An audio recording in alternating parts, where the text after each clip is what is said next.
د پکتیا ځاځي اریوب سپینې شګې پارک ته د سیلانیانو راتګ د راتلونکي لوی اختر ورځو کې د تفریح په موخه له وړاندې پیل شوی دی. د پارک ته چې د اختر په څېر ورځو کې د هیواد او بهر څخه سیلانیان راځي، دوی د اریوب ځاځیو له ښایسته سیمې لیدو څخه خوند اخلي. اوس په دې له راتلونکي خلکو لپاره د پکتیا اړوند ولایتي ادارو د دغې لارې یو څه خامې برخې جغل اچونې او هوارونې هڅې پیل کړي دي تر څو د تګ راتګ پر مهال اسانتیاوې رامنځته شوې وي.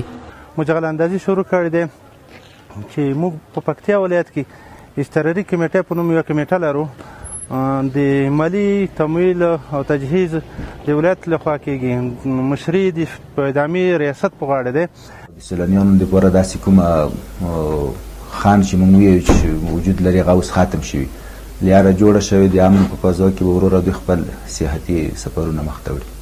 که څه هم په یاده راتلونکي سیلانیان د دغه سړک د ترمیم څخه خوښي ښیي، خو د پاخه او اساسي ډول جوړونې غوښتنه یې هم کوي.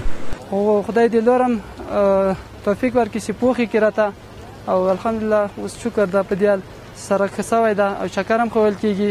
هر څوک کولی شي دلته چکر ته راشي او میله وکړي.